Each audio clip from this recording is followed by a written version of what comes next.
Hi hi hi ನಮಸ್ಕಾರ. ಮತದಾರ ವೇದಿಕೆಯ ಮಂಜುನಾಥ್ ಮಾತಾಡ್ತಾ ಇದ್ದೀನಿ. ನಿನ್ನೆ ನನಗೆ ಕೆಲವೊಂದು ಜನ ಫೋನ್ ಮಾಡಿ ಕೇಳಿದ್ರು, ಉಪೇಂದ್ರನ ಜೊತೆ ಸೇರ್ಕೊಂಡ್ಬಿಟ್ಯಾ ನೀನು ಅಂತ. ಉಪೇಂದ್ರನ ಜೊತೆ ನಾವು ಸೇರ್ಕೊಂಡಿಲ್ಲ. ಉಪೇಂದ್ರ ಕಾನ್ಸೆಪ್ಟೇ ಬೇರೆ, ನಮ್ಮ ಕಾನ್ಸೆಪ್ಟೇ ಬೇರೆ. ಉಪೇಂದ್ರ ಅವರು ಬೀದಿಗೆ ಬರ್ತಾಯಿಲ್ಲ.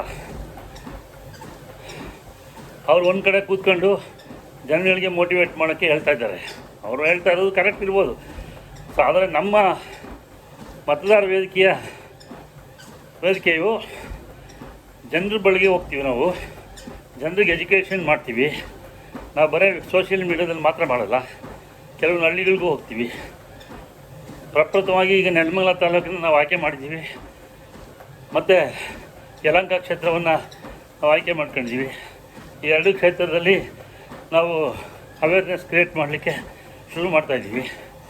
ಅದರಿಂದ ಯಾರು ನಮ್ಮ ಜೊತೆ ಬರಬೇಕು ಅಂತ ಇಷ್ಟ ಇದೆಯೋ ಅವ್ರು ಧಾರಾಳವಾಗಿ ಬರ್ಬೋದು ನಮ್ಮ ಜೊತೆ. ನಮಗೆ ಪಾರ್ಟಿ ಅಪ್ಲಿಕೇಶನ್ ಇಲ್ಲ, ಯಾವುದೇ ಪಾರ್ಟಿ ಅಪ್ಲಿಕೇಶನ್ ಇಲ್ಲ. ಸೊ ಅದರಿಂದ ದಯವಿಟ್ಟು ನಮ್ಮ ಜೊತೆ ಯಾರು ಎಲ್ಲ ಪಾರ್ಟಿಯವರು ಬರ್ಬೋದು. ನಾನು ಎಲ್ಲ ಪಾರ್ಟಿಯವ್ರನ್ನೂ ವೆಲ್ಕಮ್ ಮಾಡ್ತೀನಿ. ಮತ್ತು ಎಲ್ಲ ಪಾರ್ಟಿಯವ್ರಿಗೂ ನಾನು ಮನವಿ ಮಾಡ್ಕೊಳ್ತೀನಿ. ಕುಮಾರಣ್ಣವ್ರಿಗೂ ಮನವಿ ಮಾಡ್ಕೊಳ್ತೀನಿ, BJP ಕಾಂಗ್ರೆಸ್ ಅಧ್ಯಕ್ಷರಿಗೂ ಮನವಿ ಮಾಡ್ಕೊಳ್ತೀನಿ. ಯಾಕೆ ನೀವು ಬರೀ ದುಡ್ಡಿರೋರನ್ನೇ ಟಿಕೆಟ್ ಕೊಡ್ತೀರಾ?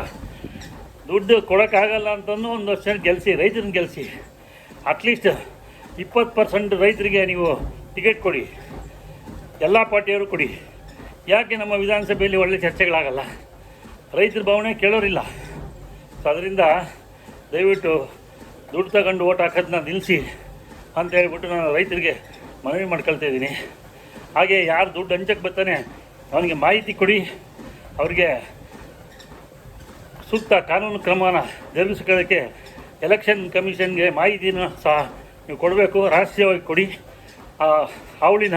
ಈ ದುಡ್ಡು ಹಂಚ ಹಾವಳಿನ ತಪ್ಸನ ಇದ್ರ ಜೊತೆಲಿ ನಮ್ಮ ಜೊತೆ ನಿಂತ್ಕೊಳ್ಳಿ ಅಂತ ಕೇಳ್ಕೊಳ್ತೀನಿ. ಧನ್ಯವಾದಗಳು.